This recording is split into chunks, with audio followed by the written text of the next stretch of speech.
میں بہت چھوٹے ہیں باقی. اسی طریقے سے بریلوی آتے ہیں تو ہم اس کے ساتھ بنیادی عقیدے کے اوپر بات کریں گے. چشتی رسول اللہ پہ مرزا جیلمی نے ایک عرصے سے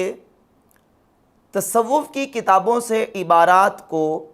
اپنا موضوع سخن بنا کر ایک حربے کے طور پر ان عبارات کو استعمال کر کے سیدھے سادے بولے بالے سنی مسلمانوں کو ورگلانے کے لیے استعمال کیا ہے، اور یہ دعویٰ کرتا ہے کہ ان بزرگوں نے رسول اللہ صلی اللہ علیہ وآلہ وسلم کی شان میں توہین اور گستاخی کی ہے، اور تصوف کی ان کتابوں میں کفریہ اور شرکیہ عقائد و نظریات اور گستاخانہ عقائد و نظریات لکھے ہوئے ہیں، لہذا بریلویوں کے یہ بزرگ گستاخ ہیں، انہوں نے اپنی کتابوں میں گستاخیاں کی ہیں۔ اس سلسلے میں بحمد تعالی ہم نے دلائل کے ساتھ 12 مرتبہ مرزا جیلمی کے اعتراضات کا بحمد تعالی الزامی اور تحقیقی جواب دیا ہے، لیکن چونکہ مرزا کی ساری جو کارروائی ہے وہ چلتی ہی اسی سے ہے کہ ان عبارات کو بار بار پیش کرتا ہے تاکہ جو سیدھے سادے لوگ ہیں ان کو اپنے دام تصویر میں پھنسایا جا سکے۔ تو اس سلسلے میں مرزا جیلمی کا منافقانہ رویہ آپ ملاحظہ کریں کہ ایک طرف تو یہ کلیم کرتا ہے کہ یہ بزرگ جو 1000 سال 800 سال 1200 سال پہلے گزر چکے ہیں یہ بریلویوں کے بزرگ ہیں، اور بریلوی ان کو اون کرتے ہیں، اور ان بریلویوں کے بزرگوں نے اپنی کتابوں میں رسول اللہ صلی اللہ علیہ وسلم کی شان میں گستاخی اور توہین کی ہے اور کفریہ اور شرکیہ عقائد لکھے ہوئے ہیں۔ اور دوسری طرف مرزا جیلمی کا رویہ یہ ہے، کہتا ہے کہ 1896 سے پہلے دنیا میں کوئی فرقہ بریلوی نام کا موجود نہیں تھا۔ اگر 1896 سے پہلے دنیا میں بریلوی موجود ہی نہیں تھے تو 1000 سال 1200 سال پہلے جو گزر گئے بزرگ ہیں ان کا بریلویوں کے ساتھ کیا تعلق ہے؟ تو مرزا جیلمی کا ان بزرگوں کو اہل سنت و جماعت بریلویوں کے کھاتے میں ڈالنا اس بات کا بین ثبوت اور دلیل ہے کہ بحمد تعالی اہل سنت و جماعت بریلوی ہی ہیں جن کا تعلق جو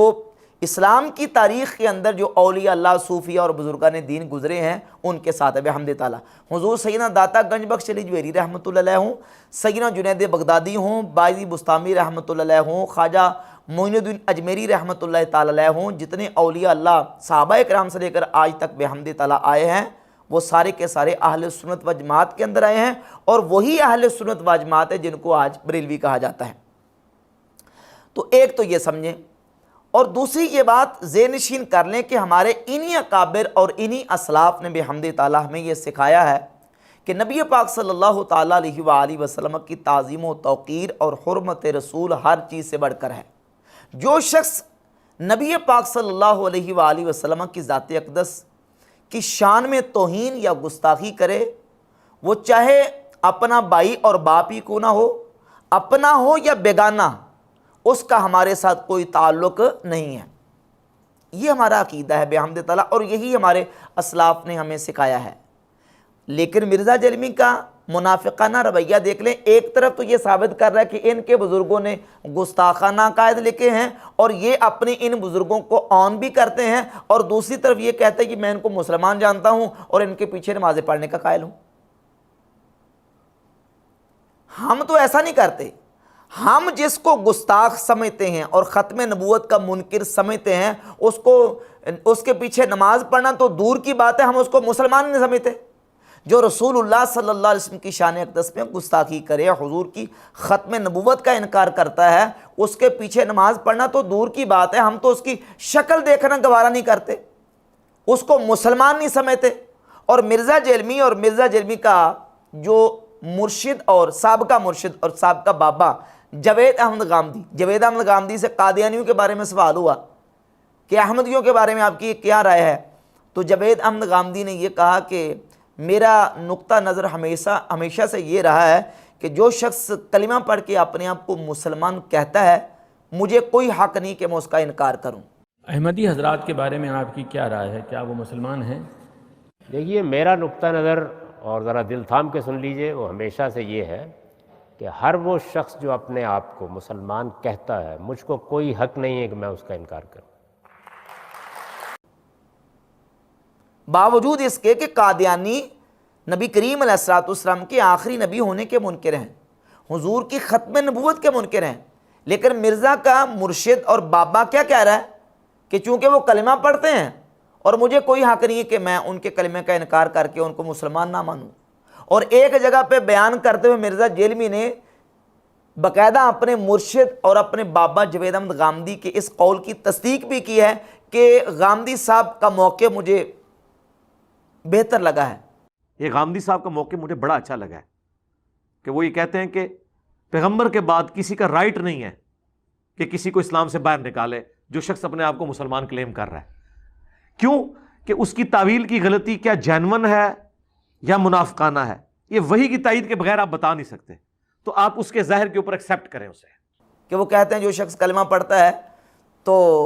ہم اس کے ظاہری کلمے کا اعتبار کریں گے۔ اب منافقانہ رویہ آپ خود ملاحظہ کر لیں، ہمارا تو الحمدللہ ایسا نظریہ نہیں، ہم تو یہ کہتے ہیں جو ختم نبوت کا منکر ہے یا رسول اللہ صلی اللہ علیہ وسلم کی شان اقدس میں توہین اور گستاخی کرنے والا ہے، اس کا اسلام کے ساتھ کوئی تعلق نہیں ہے، لیکن گستاخی ثابت ہو، توہین ثابت ہو جائے اور ثابت ہو جائے کہ اس نے گستاخی اور توہین میں التزام کفر کیا ہوا ہے، تو پھر اس کو مسلمان ماننے کے لیے ہم ہرگز تیار نہیں ہیں۔ اب جہاں تک بات ہے کتابوں کے اندر موجود عبارات کی، تو اس سلسلے میں بحمد تعالیٰ میں نے دلائل کے ساتھ پہلے بھی تحقیقی اور الزامی حوالہ جات پیش کر کے یہ بات ثابت کی ہے، بالخصوص اعلیٰ حضرت امام احمد رضا خاں محدث بریلی رحمۃ اللہ کی کتابوں سے، کہ قرآن مجید کے علاوہ کوئی کتاب ایسی نہیں ہے کہ جس کتاب کے اندر کچھ نہ کچھ کمزور ایسی باتیں موجود نہ ہوں جو متروک و مہجور ہوتی ہیں۔ ہر کتاب میں کچھ نہ کچھ ایسی باتیں ہوتی ہیں جو متروک و مہجور ہوتی ہیں اور کمزور ہوتی ہیں، جو قابل احتجاج نہیں ہوتی۔ امام احمد رضا خاں محدث بریلی رحمۃ اللہ تعالی علیہ نے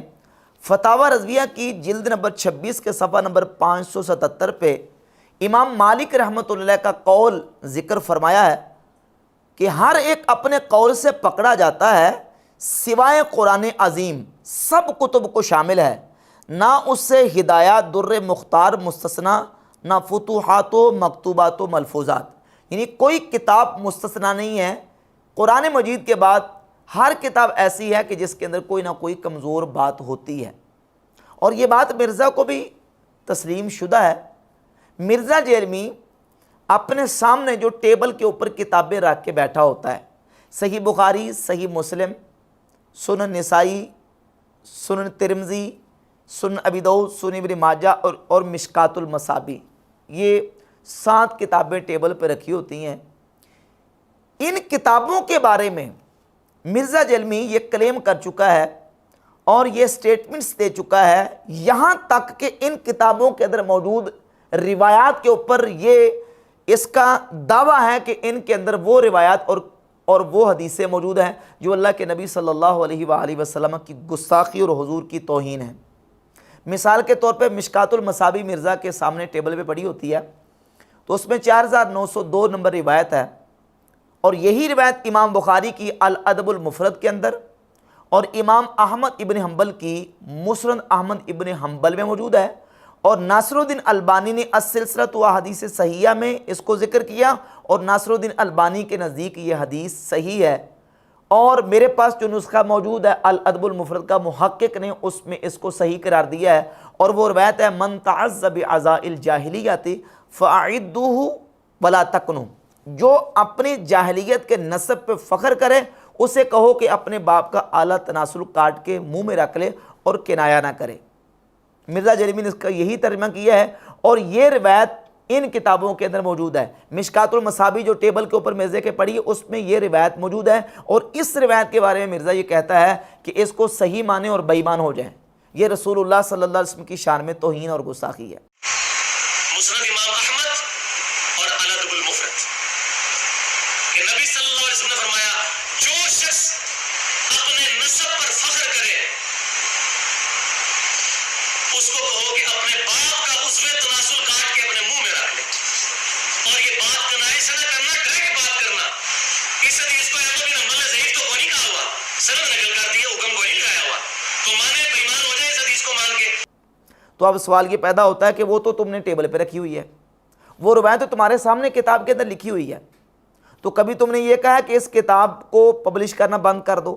اس میں سے یہ نکال دو، اس میں سے یہ روایت حذف کر دو؟ اور پھر صحیح بخاری جس کے بارے میں تم یہ دعویٰ کرتے ہو کہ اصح الکتب بعد کتاب اللہ، اللہ کی کتاب قرآن کے بعد سب سے صحیح ترین کتاب صحیح بخاری، اور یہی صحیح بخاری ہے جس کے بارے میں امام ابن حجر عسقلانی اپنی کتاب فتح الباری شرح صحیح بخاری کے مقدمہ کے صفحہ نمبر 676 پر، اور امام ذہبی اپنی کتاب سیر اعلام النبلاء جلد نمبر 12 اور جلد نمبر 12 کے صفحہ نمبر 328 پہ امام ابو زید المروزی کے حوالے سے یہ روایت لے کے آئے ہیں کہ ابو زید مروزی کہتے ہیں کہ میں رکن اور مقام ابراہیم کے درمیان سویا، رسول اللہ صلی اللہ علیہ وآلہ وسلم کی مجھے زیارت نصیب ہوئی، تو اللہ کے نبی صلی اللہ علیہ وآلہ وسلم نے فرمایا تم شافعی کی کتاب پڑھتے ہو، میری کتاب کیوں نہیں پڑھتے؟ تو میں نے نبی پاک صلی اللہ علیہ وآلہ وسلم کی بارگاہ اقدس میں عرض کی یا رسول اللہ وما کتابوں کا، حضور آپ کی کتاب کون سی ہے؟ تو اللہ کے نبی علیہ السلام نے فرمایا جامع محمد بن اسماعیل یعنی البخاری، میری کتاب وہ ہے جو محمد بن اسماعیل بخاری کی جامع ہے، یعنی صحیح بخاری، صحیح بخاری میری کتاب ہے۔ اب جس کتاب کو خواب میں آ کے رسول اللہ صلی اللہ علیہ وسلم بیان فرمائیں کہ یہ میری کتاب ہے، اس کتاب کے اندر 6982 نمبر روایت موجود ہے، اور اس کے اندر یہ واقعہ امام بخاری امام زہری سے لے کے آئے۔ زہری تابعی یہ کہتے کہ ہمیں یہ بات پہنچی ہے کہ رسول اللہ صلی اللہ علیہ وآلہ وسلم نے کئی مرتبہ اپنے آپ کو پہاڑ سے گرانے کا ارادہ فرمایا، جس کو مرزا نے اس ٹائٹل کے ساتھ اس کو تھمبنیل دے کے جو نا وہ کلپ اپلوڈ کیا ہے کہ کیا رسول اللہ صلی اللہ علیہ وسلم نے خودکشی کرنے کا ارادہ کیا؟ رسول اللہ صلی اللہ علیہ وآلہ وسلم کے حوالے سے یہ بیان کیا کہ اللہ کے نبی علیہ السلام نے 12 مرتبہ خودکشی کرنے کا ارادہ کیا، اور اس روایت کے اوپر مرزا جلیمی نے یہ کہا کہ یہ روایت گستاخانہ ہے۔ صحیح بخاری میں جو آیا ہے کہ نبی صلی اللہ علیہ وآلہ وسلم نے کئی مرتبہ خودکشی کی کوشش کی، کیا ایسی بات پیغمبر اسلام کے شایان شان صحیح معلوم ہوتی ہے؟ کیا ایسی روایت بیان کرنا صراحتاً گستاخی نہیں ہے؟ بات یہ کہ واقعتاً یہ یعنی گستاخانہ چیز ہے، پیغمبر کے بارے میں یہ امیجن نہیں کیا جا سکتا کہ وہ خودکشی کی کوشش کریں گے۔ صحیح بخاری کے اندر 6982 نمبر روایت یہ حصہ جو ہے جس میں نبی علیہ السلام کے اپنے آپ کو پہاڑ سے 12 مرتبہ گرانے کا ارادہ فرمانے والا واقعہ ہے، یہ گستاخانہ ہے، حضور کی توہین ہے، گستاخی ہے۔ اور کس کتاب میں ہے؟ اصح الکتب بعد کتاب اللہ، اللہ کی کتاب قرآن کے بعد سب سے صحیح کتاب، اور جس کے بارے میں ابو زید مروزی کو رسول اللہ صلی اللہ علیہ وسلم نے خواب میں آ کے یہ بیان فرمایا کہ یہ میری کتاب ہے، رسول اللہ کی کتاب ہے صلی اللہ علیہ وسلم، اس میں گستاخانہ واقعہ۔ اور پھر مرزا جیلمی سے علی الاحسن نقوی صاحب مرزا جیلمی کے دیرینہ ساتھی نے سوال کیا کہ جتنے دنیا میں منکرین حدیث ہیں وہ تمام منکرین حدیث اور گستاخان رسول وہ صحیح بخاری ہی سے واقعات کوڈ کرتے ہیں، مثلا خودکشی والا واقعہ، جادو ہونے والا واقعہ، اس کے علاوہ سیدہ عائشہ صدیقہ رضی اللہ تعالی عنہا کی 9 سال عمر میں رخصتی والا واقعہ، جس کا حوالہ انڈیا کی جو گستاخہ ہندو عورت ہے اس نے بھی دیا۔ اسی طریقے سے صحیح بخاری کے اندر 364 نمبر جو روایت ہے کہ جس میں کہ رسول اللہ صلی اللہ علیہ وآلہ وسلم نے اپنا تہمت اتار کے اپنے کندھے پہ رکھ لیا، اور اللہ کے نبی علیہ السلام برہنہ اور نعوذ باللہ ننگے ہو گئے، اور اس کے بعد اللہ کے نبی علیہ السلام کو دوبارہ ننگے نہیں دیکھا گیا۔ یہ روایت 364 نمبر صحیح بخاری کی۔ ان تمام روایات کے حوالے سے جب مرزا جیلمی سے سوال ہوا کہ یہ تو گستاخانہ روایات اور منکرین حدیث کہتے ہیں گستاخانہ روایات ہے، بخاری مسلم کی کئی ایسی حدیث ہیں جو کہ جتنے گستاخانے رسول دنیا میں گزرے ہیں وہ سارے انہی کو کوٹ کری جا رہے ہیں۔ قاری نیب ڈار صاحب نے کہا جی میں نہیں مانتا ان کو، سندھوں کی چھوڑ دو میں نہیں مانتا، جیسے آپ نے کہا طریف علی، ان کا آپ کیوں دفاع کرتے ہیں؟ ہم احادیث کی تعویل کرتے ہیں، اور میں بار بار بھی کہوں گا نیب ڈار صاحب کو بھی، غامدی صاحب اور ان کے ساتھیوں کو، کہ اگر ان کی بنیاد کے اوپر کسی مسلمان نے غلط عقیدے بنا لیے ہوئے نا، پھر آپ ضرور مسلمانوں کے اوپر ٹانٹ کریں۔ یہ علی الاحسن نقوی نے منکرین حدیث کی طرف سے یہ اشکال اور اعتراض پیش کیا، تو مرزا جیلمی نے اس کا جواب یہ دیا کہ منکرین حدیث مسلمانوں پہ ٹونٹ تب کریں کہ جب ان روایات کے مطابق مسلمانوں نے اپنا عقیدہ بنا لیا ہو۔ روایات موجود ہیں، واقعات صحیح بخاری میں موجود ہیں، لیکن ان کے مطابق کسی مسلمان نے اپنا عقیدہ نہیں بنایا۔ اس سے رزلٹ کیا نکلا، نتیجہ کیا نکلا؟ نتیجہ یہ نکلا کہ اگر واقعہ کسی کتاب میں آ جائے، یہ مرزا کی ڈاکٹرائن کے مطابق واقعہ کسی کتاب میں آ جائے لیکن اس کے مطابق اگر عقیدہ نہیں بنایا تو پھر کوئی مسئلہ نہیں، پھر کوئی مسئلہ نہیں ہے۔ یہ مرزا کی ڈاکٹرائن ہے۔ اب آگے چلیے کہ مرزا جیلمی باوجود اس کے کہ ان کتابوں کے اندر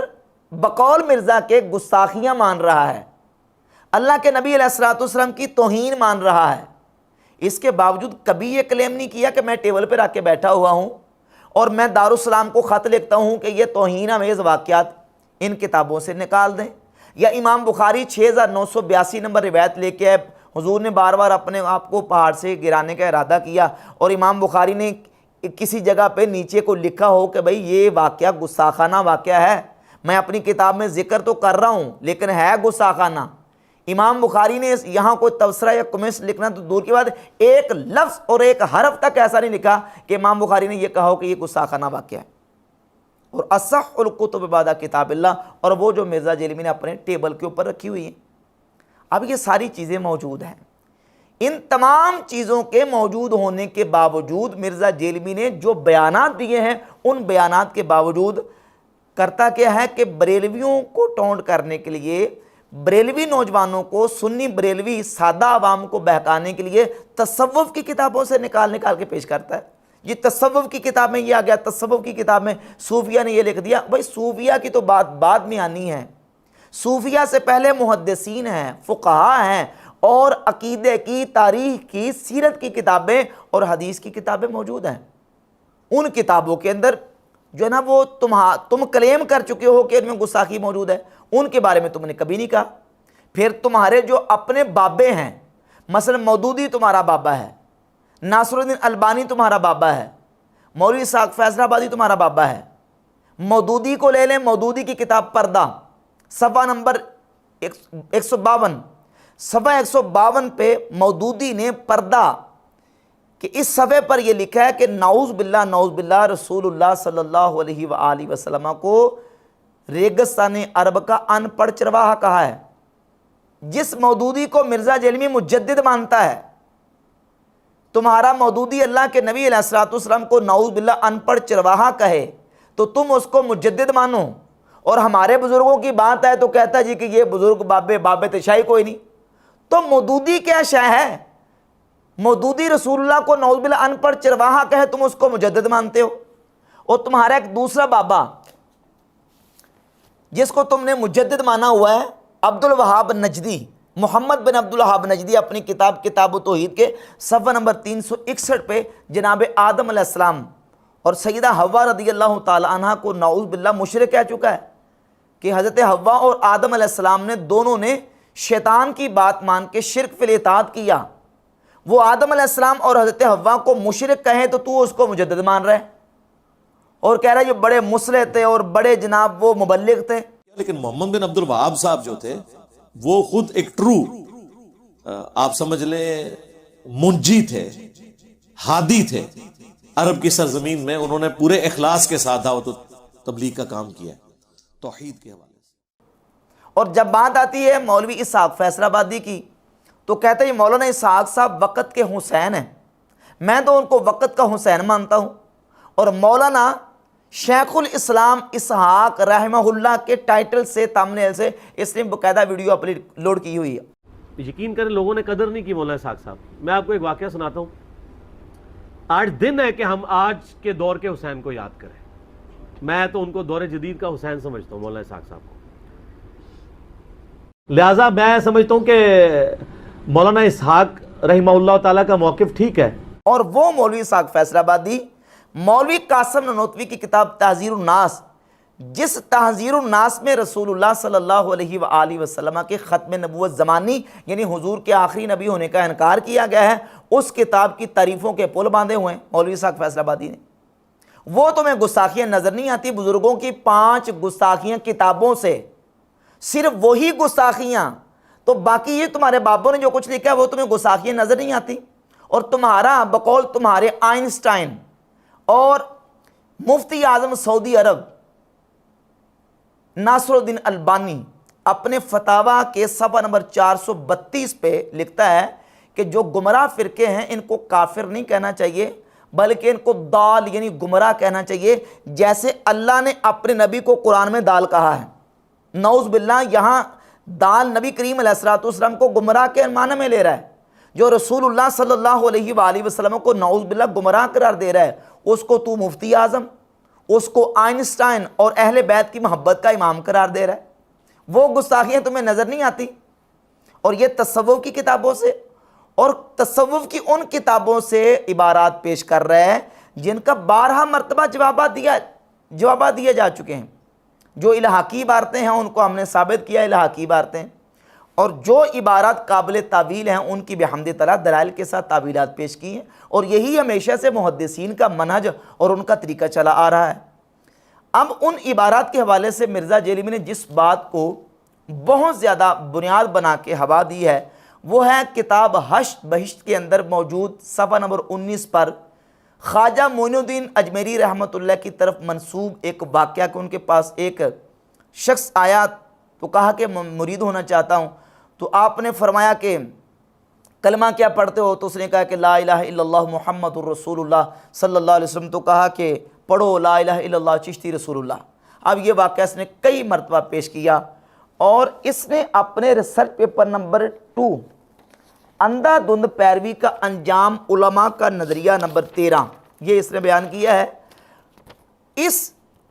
ریسرچ پیپر میں اسی حشت بہشت کا حوالہ دیا جو شبیر برادر سے چھپی ہے، صفحہ 19 ہے، شبیر برادر کا حوالہ ہے۔ اس کتاب میں واقعہ لکھا ہے خواجہ معین الدین کی بارگاہ میں شخص آیا اور خواجہ معین الدین اجمیری نے کہا پڑھو چشتی رسول اللہ، اور مرزا جیلمی نے یہ لکھا ہے کہ خواجہ بختیار کاکی کے پاس شخص آیا اور خواجہ بختیار کاکی نے کہا کہ پڑھو چشتی رسول اللہ۔ اسی کتاب سے اسی صفحے سے حوالہ دے رہا ہے، اور حوالے میں کتاب کے اندر نام ہے خواجہ معین الدین کا، اور اس نے اپنے ریسرچ پیپر میں نام کس کا لکھا ہے؟ خواجہ بختیار کاکی کا۔ اور یہ واقعہ ایک دوسری کتاب سبع سنابل میں موجود ہے، اور کہتا جی کہ ہم نے سبع سنابل سے حوالہ تلاش کر لیا۔ کوئی حوالہ تلاش نہیں کر لیا، یہ دوسروں کو پس خوردہ استعمال کرتا ہے، پس خوردہ چکھتا ہے، کھاتا ہے۔ یہ حوالے پہلے سے استعمال ہوتے آ رہے ہیں، اور ان باتوں کی بحمد تعالیٰ ہمارے علماء نے، ہمارے جو فقہا ہیں، مفتیان کرام ہیں، انہوں نے کئی عرصے سے ان حوالہ جات کی تردید کر دی۔ ایک حوالہ پیش کرتا ہوں، مثلا یہ فقیہ اعظم ہند مولانا مفتی شریف الحق امجری رحمۃ اللہ کے فتاویٰ شارح بخاری ہے، یہ صحیح بخاری کی انہوں نے شرح بھی کی ہوئی ہے۔ انہوں نے 1409 میں اور 1415 ہجری میں انہی سبع سنابل کے اندر موجود واقعے کی تردید اپنی کتاب میں کی ہوئی ہے، فتاویٰ شارح بخاری کے اندر۔ اب اصل میں سبع سنابل کے اندر جو موجود واقعہ ہے، یہ واقعہ سبع سنابل کے مصنف نے لیا ہے فوائد السالکین جو کہ حشت بہشت کے اندر موجود کتاب ہے اس سے۔ تو اصل کتاب کون سی ٹھہری؟ فوائد السالکین حشت بہشت۔ اب جب ہم سبع سنابل سے اسی واقعے کو دیکھتے ہیں تو اس واقعے میں لکھا ہوا ہے کہ ایک شخص خواجہ یوسف چشتی کے پاس آیا اور خواجہ یوسف چشتی نے اسے کہا کہ پڑھو چشتی رسول اللہ۔ سبع سنابل میں لکھا ہے کہ خواجہ یوسف چشتی نے کہا پڑھو چشتی رسول اللہ۔ مرزا جیلمی کے ریسرچ پیپر نمبر 2 اندھا دھند پیروی کے انجام میں لکھا ہے کہ خواجہ بختیار کاکی کے پاس شخص آیا اور خواجہ بختیار کاکی نے کہا کہو چشتی رسول اللہ۔ اور حشت بہشت میں لکھا ہے کہ خواجہ معین الدین اجمیری کے پاس شخص آیا اور انہوں نے کہا پڑھو چشتی رسول اللہ۔ 3 مقامات پہ یہ واقعہ، اور تینوں جگہ پہ نام الگ الگ ہیں۔ بحمد تعالیٰ میں نے دلائل کے ساتھ یہ ثابت کیا تھا کہ یہ واقعات صحیح واقعات نہیں ہیں، یہ جھوٹے واقعات ہیں۔ بالخصوص یہ واقعہ جو ہے یہ جھوٹا واقعہ ہے، یہ کسی نے بزرگوں کی طرف منسوب کر دیا ہے، یہ صحیح واقعہ نہیں۔ کیوں؟ اس لیے کہ اس کا اصل ماخذ ہے کتاب فوائد السالکین، اور فوائد السالکین یہ مشائخ چشت کی طرف منسوب ہے، جس کا بیان کرتے ہوئے شیخ عبدالحق محدث دہلی رحمۃ اللہ علیہ، جو کہ 400 سال پہلے گزر گئے بزرگ ہیں، انہوں نے اپنی کتاب اخبار الاخیار کے صفحہ نمبر 82 پہ لکھا ہے کہ شیخ الاسلام فرید الدین و شیخ الاسلام قطب الدین و از خواجگان چشت ہیچ شخص سے تصنیف نہ کرداست، کہ خواجہ بختیار کاکی اور فرید الدین گنج شکر رحمۃ اللہ علیہ اور مشائخ چشت نے کوئی کتاب تصنیف نہیں کی، اور یہ فوائد السالکین منسوب ہے خواجہ فرید الدین گنج شکر کی طرف۔ 400 سال پہلے شیخ عبدالحق محدث دہلی رحمۃ اللہ علیہ بیان کر چکے، وہ فرماتے ہیں کہ مشائخ چشت نے کوئی کتاب تصنیف نہیں کی۔ امام احمد رضا خان محدث بریلی رحمۃ اللہ تعالی علیہ نے فتاوی رضویہ کے اندر جلد نمبر 22 صفحہ نمبر 419 پر لکھا ہے کہ دلیل العارفین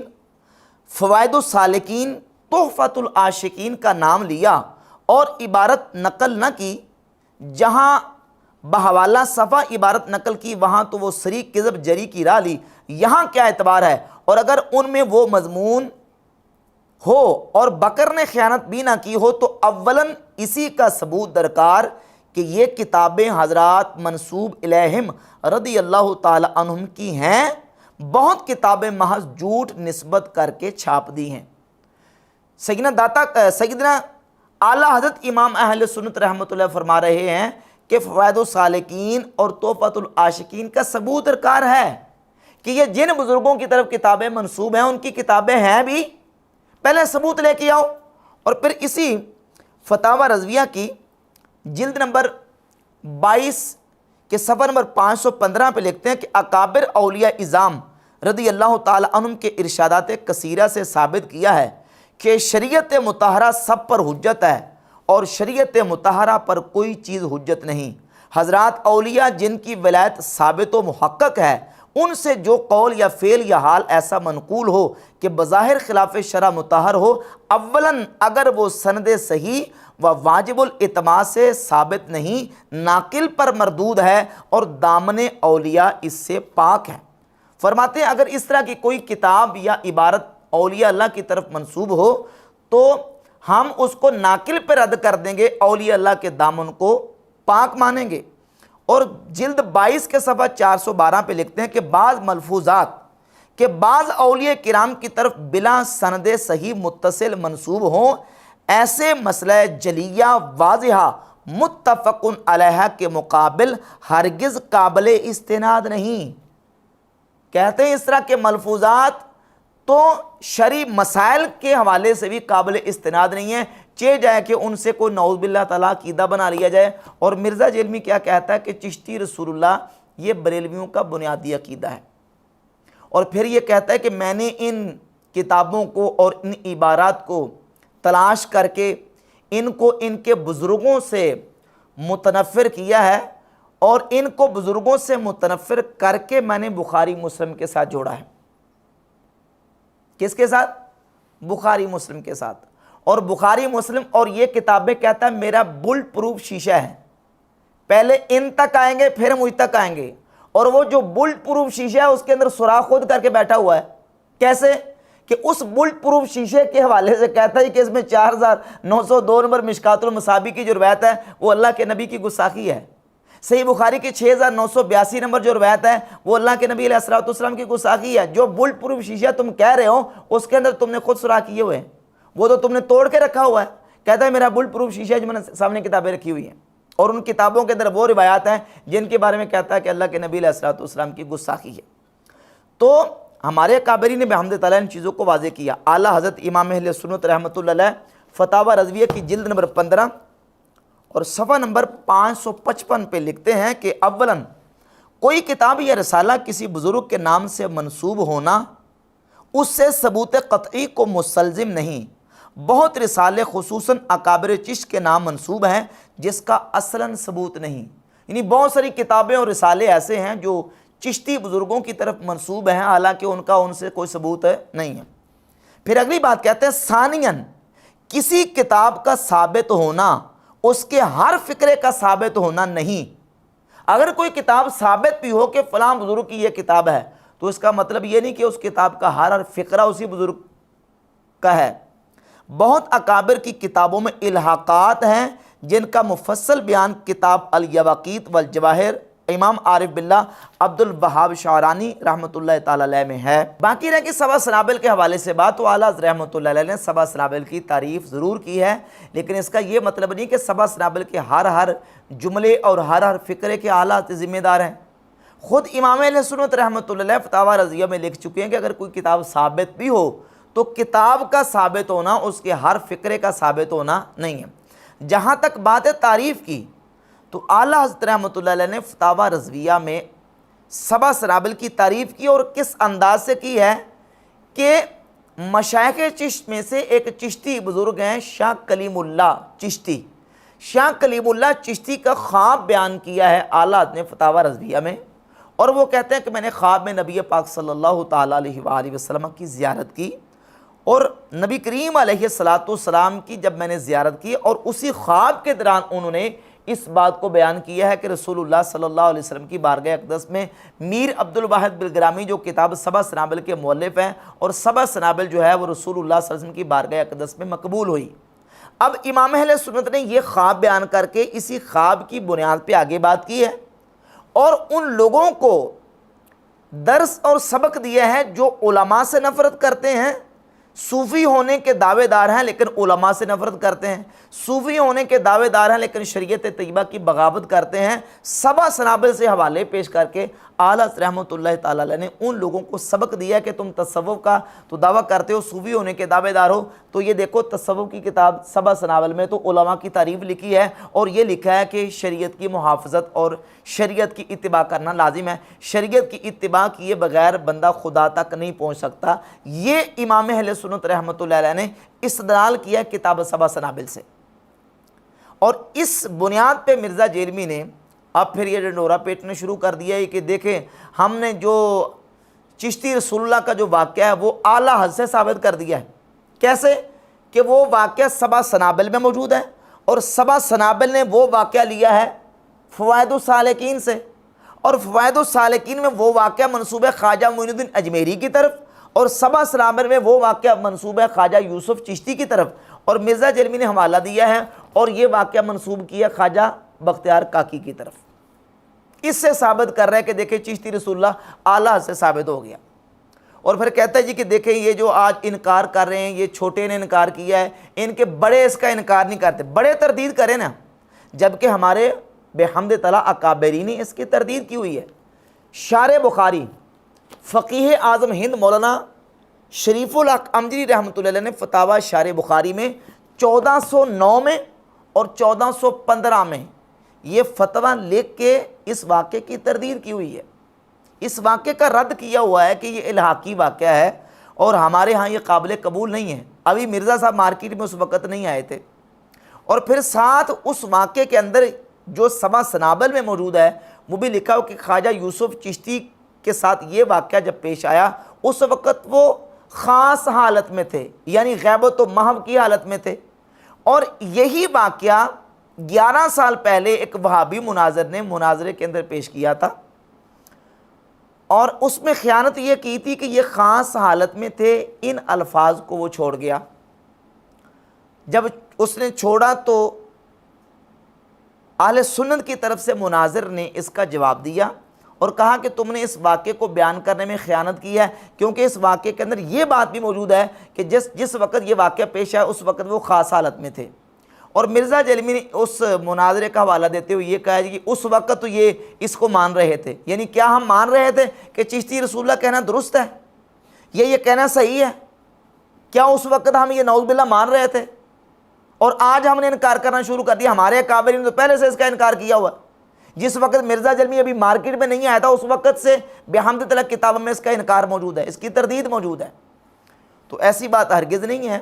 جہاں تک سبع سنابل کی بات ہے اس کا میں نے بحمد تعالیٰ جواب دے دیا کہ اعلیٰ حضرت امام اہل سنت رحمۃ اللہ علیہ نے کس تناظر میں سبع سنابل کی تعریف کیا۔ سبع سنابل کی تعریف کرنا چشتی رسول اللہ کے واقعے کو ڈیفینڈ کرنا ہرگز نہیں ہے۔ اگر بات ایسے ہی ہے تو پھر میں نے صحیح بخاری کے حوالے سے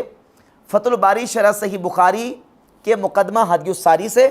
اور سیر اعلام نبلا کی جلد نمبر 12 سے امام ذہبی کے حوالے سے اس واقعے کو ذکر کیا، خواب کو، کہ ابو زید مروزی کہتے ہیں میں نے خواب میں نبی پاک علیہ الصلوۃ والسلام کی زیارت کی اور حضور نے فرمایا کہ یہ صحیح بخاری میری کتاب ہے، تم اس کو پڑھا کرو۔ صحیح بخاری کو رسول اللہ علیہ الصلوۃ والسلام نے خواب میں آ کے اپنی کتاب قرار دیا، اور صحیح بخاری کے بارے میں مرزا جیلمی نے یہ کہا ہوا کہ 6982 نمبر جو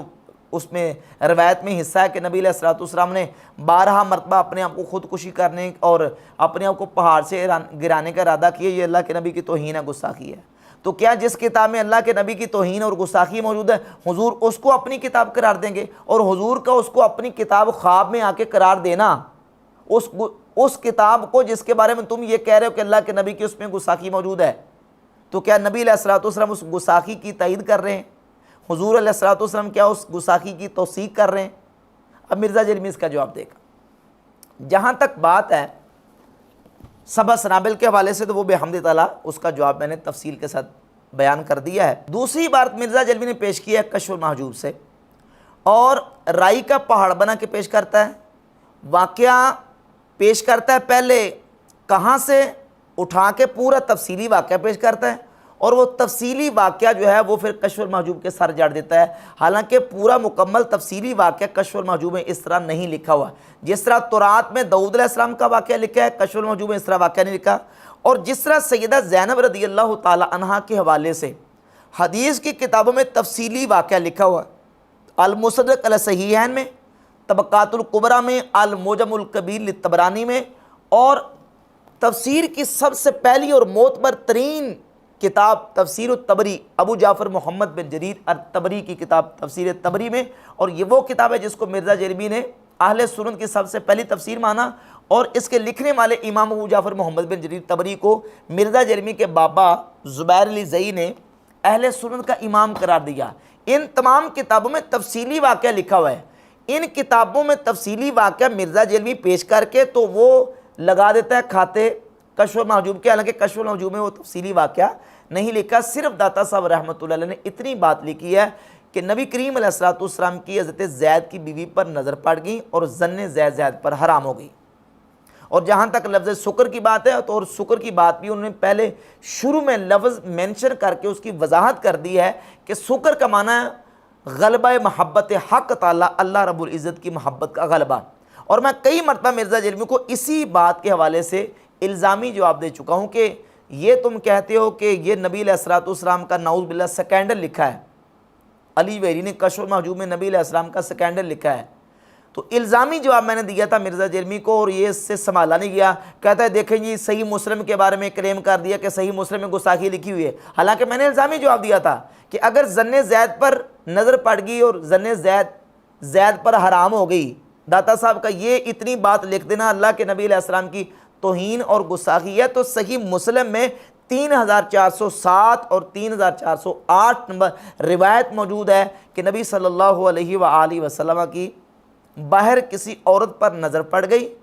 اور نبی صلی اللہ علیہ وآلہ وسلم نے گھر آ کے اپنی بیوی سے عمل زوجیت فرمایا، اور باہر صحابہ کرام میں تشریف لائے، اور آپ علیہ الصلوۃ والسلام نے صحابہ کرام سے آ کے فرمایا کہ عورت شیطان کی صورت میں آتی ہے، شیطان کی صورت میں جاتی ہے، تو جب تمہاری کسی عورت پر باہر نظر پڑ جائے تو آ کے اپنی بیوی سے صحبت کر لیا کرو، تمہارے دل میں جو خیال پیدا ہوئے خیال دل سے نکل جائے گا۔ اب یہ واقعہ پردہ فرض ہونے کے بعد کا ہے، اور زید کی بیوی پر نظر پڑ گئی یہ پردہ فرض ہونے سے پہلے کا ہے، اور یہ اس وقت کا واقعہ ہے۔ صحیح بخاری میں 2048 نمبر حدیث ہے کہ سیدنا سعد بن ربیع اور عبد الرحمن بن عوف کی مواخات تھی۔ سعد بن ربیع نے کہا کہ میرے پاس 2 بیویاں ہیں، اے عبد الرحمن بن عوف ان دونوں بیویوں میں سے ایک کو پسند کر لو، جو تمہیں اچھی لگی کہ میں وہ اس کو طلاق دے دوں گا اور تم اس کے ساتھ نکاح کر لینا۔ یہ اس وقت کی بات ہے جب ابھی پردہ فرض نہیں ہوتا۔ ظن زید پر نظر پڑنے والی بات ابھی پردہ فرض ہونے سے پہلے کیا، اور صحیح مسلم کے اندر 3407 اور 3408 نمبر جو روایت ہے یہ پردہ فرض ہونے کی بات کی ہے۔ میں نے کہا اگر کشف المحجوب کے اندر یہ واقعہ موجود ہے، یہ اللہ کے نبی علیہ السلام کی گستاخی ہے، تو صحیح مسلم کی 3407 اور 3408 نمبر جو روایت ہے یہ اللہ کے نبی کی گستاخی کیوں نہیں ہے؟ اور پھر اس سے بڑھ کر یہی روایت اسی سند کے ساتھ مسند احمد ابن حنبل میں 14500 591 نمبر ہے، اس میں یہ ہے کہ نبی صلی اللہ علیہ وآلہ وسلم کی بہر کسی عورت پر نظر پڑی فَأَعْجَبَتْهُ، تو آپ صلی اللہ علیہ وآلہ وسلم کو وہ عورت اچھی لگی، بلی لگی، اور پھر آپ نے آ کے بیوی سے عمل زوجیت فرمایا، اور پھر صحابہ اکرام کے پاس باہر تشریف لے گئے اور فرمایا کہ عورت شیطان کی صورت میں آتی ہے، شیطان کی صورت میں جاتی ہے، تو تمہارا یہ معاملہ پیش آ جائے تو تم بیوی سے آ کے صحبت کر لیا کرو، دل سے خیال اتر جائے گا۔ اور مرزا جلمی اس کا یہ جواب دیتا ہے کہ یہ نبی علیہ الصلوۃ والسلام نے امت کی تعلیم کے لیے کیا ہے، یہ تو تعلیم امت کے لیے ہے۔ کیا سبق دینا چاہتے ہو، کیا درس دینا چاہتے ہو کہ یہ جو واقعہ پیش آیا ہے تعلیم امت کا مطلب سمجھتے ہو؟ تعلیم امت کا مطلب یہ ہے کہ نبی صلی اللہ علیہ وآلہ وسلم نے ایک کام کیا امت کو سکھانے کے لیے، تو کیا یہ جو واقعہ عورت کو پر نظر پڑنے کا یہ امت کو سکھانے کے لیے حضور نے کیا ہے؟ یہ تو اتفاقاً ایک واقعہ پیش آیا ہے، اور واقعہ پیش آنے کے بعد رسول اللہ صلی اللہ علیہ وآلہ وسلم نے صحابہ اکرام کو آ کے بتایا کہ تم اگر تمہارے ساتھ ایسا اتفاقاً ہو جائے تو تم نے یہ معاملہ کرنا ہے۔ اب ظن زید پر جو نظر پڑی وہ اللہ کے نبی نے قصداً کیا تھا نعوذ باللہ؟ نہیں، وہ ایک اتفاقی واقعہ تھا، اور اتفاقی طور پر یہ واقعہ پیش آیا جیسے کہ یہ اتفاقی واقعہ پیش آیا۔ اگر وہ اللہ کے نبی کی گستاخی ہے تو پھر یہ اللہ کے نبی کی گستاخی نہیں بنتی، جبکہ مسند احمد بن حنبل میں لفظ موجود ہیں کہ نبی علیہ الصلوۃ والسلام کی نظر پڑی اور نبی علیہ الصلوۃ والسلام کو وہ عورت اچھی لگی کے الفاظ موجود ہے اعجبت ہو، تو پھر یہ گستاخی کیوں نہیں بنتی؟ اس کا مرزا جیلمی کے پاس کوئی معقول جواب نہیں ہے۔ تو یہ الزامی جواب میں نے دیا تھا، تحقیقی اور پورا تفصیلی جواب میرا اس پر بحمد تعالیٰ میں نے اس پر ریکارڈ کروایا ہوا ہے۔ تیسری بات مرزا جیلمی نے کشف المحجوب ہی کے حوالے سے پیش کی ہے کہ کشف المحجوب میں علی بن عثمان حجویری نے امام ابو حنیفہ کا ایک گستاخانہ خواب ذکر کیا ہے کہ امام ابو حنیفہ نے ایک گستاخانہ خواب دیکھا تھا، اور وہ انہوں نے ذکر کر کے تو اللہ کے نبی علیہ الصلوۃ والسلام کی شان میں گستاخی کی ہے، جبکہ جو امام ابو حنیفہ رحمۃ اللہ کا خواب ہے وہ خواب صرف داتا صاحب نے کشف المحجوب میں ذکر نہیں کیا، بلکہ امام ذہبی نے اپنی کتاب سیر اعلام النبلاء میں، اور یہی خواب حافظ ابن عبد البر اندلسی نے الانتقاء میں، اور خطیب بغدادی نے تاریخ بغداد میں ذکر کیا ہے۔ اور یہ بات بھی یاد رکھیں کہ جب خواب انسان کو آتا ہے، خواب انسان کو اپنے اختیار سے نہیں آتا، خواب تو انسان کو کچھ بھی آ سکتا ہے، اور امام ابو حنیفہ رحمۃ اللہ کا جو خواب آیا ہے اس خواب پر امام ابو حنیفہ صبح اٹھ کے بیدار ہو کے خوش نہیں ہوئے بلکہ خوف زدہ ہو گئے۔ اور خواب جب انسان کو آتا ہے تو بعض اوقات انسان کے خواب کی تعبیر اس کے بالکل برعکس ہوتی ہے۔ امام ابو حنیفہ رحمۃ اللہ جب خواب دیکھا تو خوف زدہ ہو کے صبح اٹھے، اور اٹھ کے خوابوں کی تعبیر کے امام محمد بن سیرین جو کہ بہت بڑے تابعی ہیں، سیدنا ابو ہریرہ اور سیدنا انس ابن مالک رضی اللہ تعالیٰ عنہما کے شاگرد ان کے پاس گئے اور کہا کہ مجھے یہ بڑا پریشان کن خواب آیا ہے، تو انہوں نے پھر اس خواب کی اچھی تعبیر بیان کر دی۔ امام ابو حنیفہ رحمۃ اللہ کے خواب کی اچھی تعبیر بیان کی، اور اس سلسلے میں ایک روایت میں آپ کے سامنے رکھتا ہوں، اور وہ روایت بعض محدثین نے اس کو ضعیف قرار دیا، البتہ امام حاکم نے المستدرک میں اس کو صحیح مسلم کی شرط پر صحیح قرار دیا ہے۔ سیدہ ام الفضل رضی اللہ تعالیٰ عنہ نبی پاک علیہ الصلوۃ والسلام کی چچی، ان کو خواب آیا، اور انہوں نے خواب نبی پاک علیہ الصلوۃ والسلام کی بارگاہ اقدس میں صبح آ کے بیان کر دیا کہ حضور مجھے بڑا ایک پریشان کن خواب آیا، اور وہ خواب یہ ہے کہ آپ کے جسم پاک کا ایک حصہ ٹکڑا کٹا ہے اور میری گودی میں آ کے گر گیا، تو بڑا پریشان خواب آیا۔ تو نبی پاک صلی اللہ علیہ وآلہ وسلم نے اس کی تعبیر یہ بیان کی کہ اے ام الفضل، سیدہ فاطمہ کے ہاں بیٹا پیدا ہوگا اور وہ بیٹا تمہاری گود میں آئے گا، تمہارے خواب کی یہ تعبیر ہے۔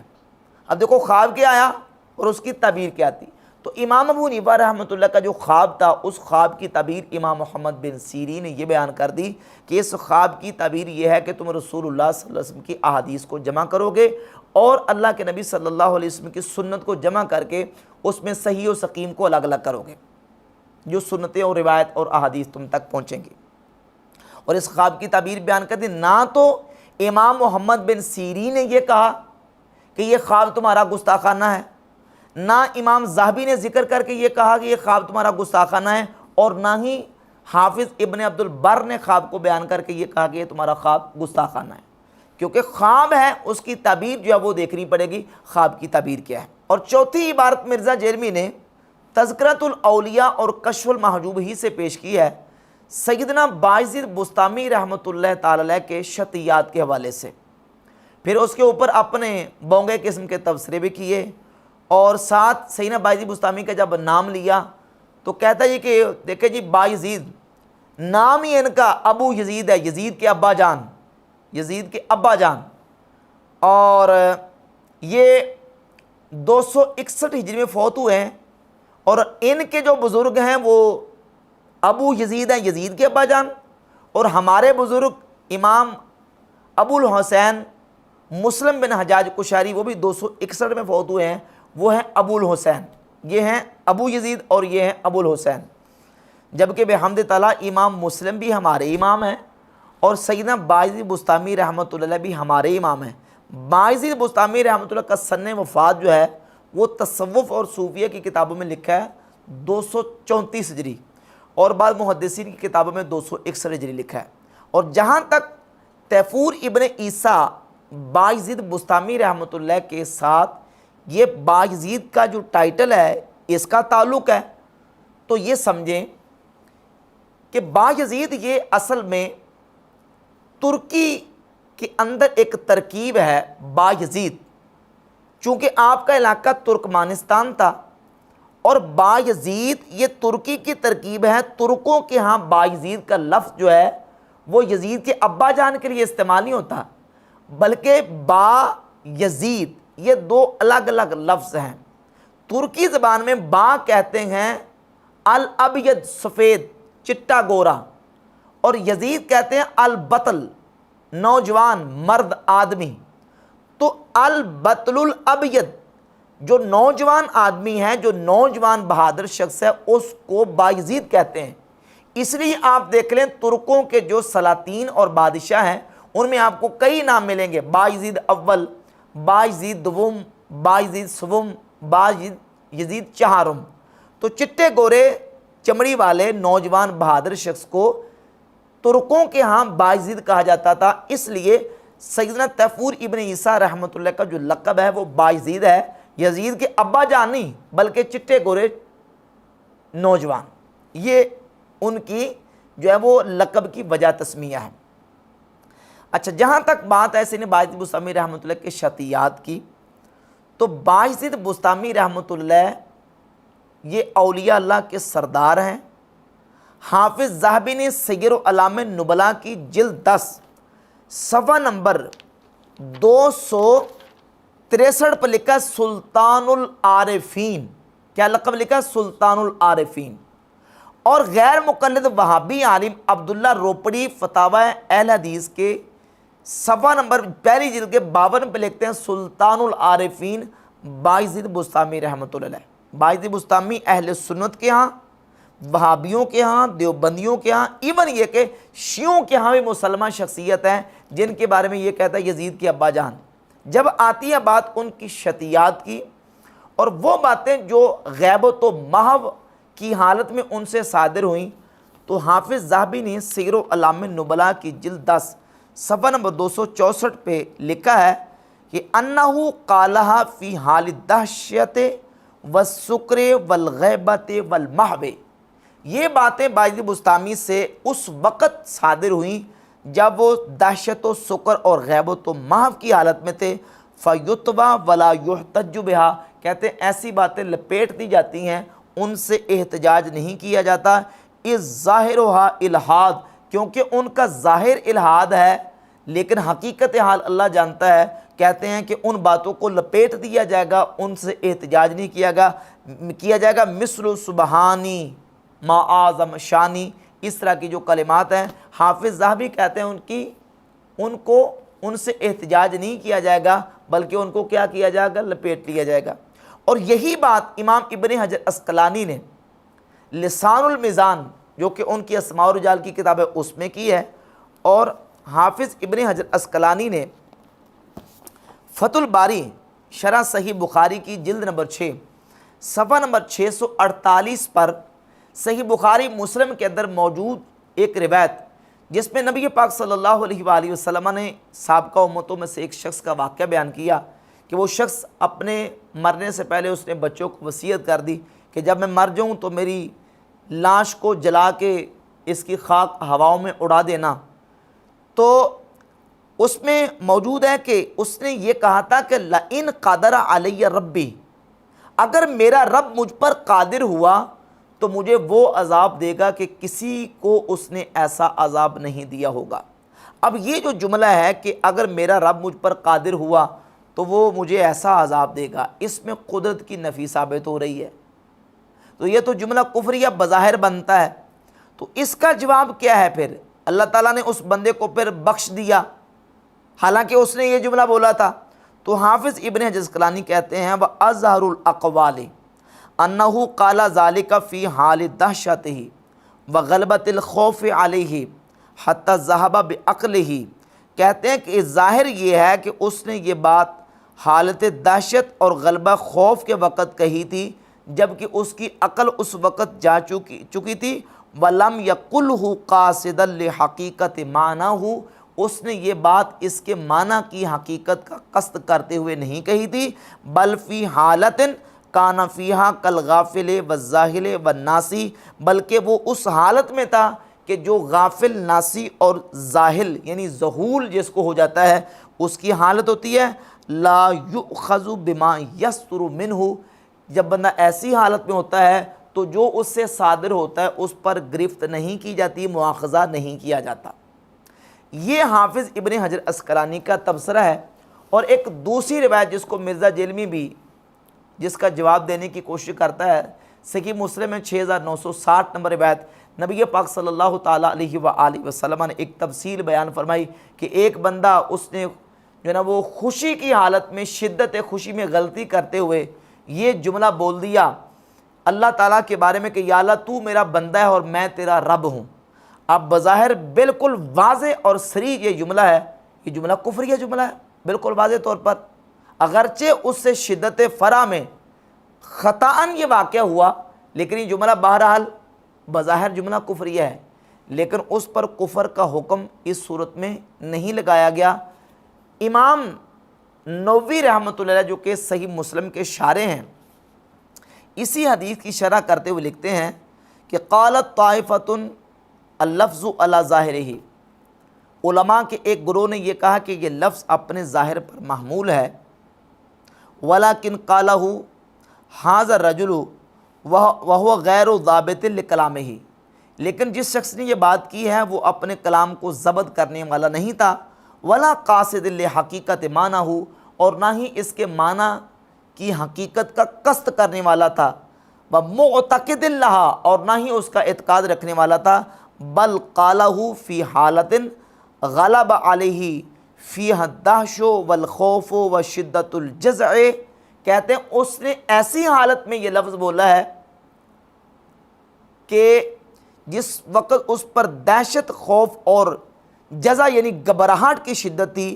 بحیث ذہب تیقظہ وتدبر ما یقولہ، اس حالت میں کہ اس کا تدبر اور تیقظ بیدار مغزی اور اس کی سوچ سمجھ جا چکی تھی، فصار فی معنی الغافل والناسی، اور وہ غافل بولنے والا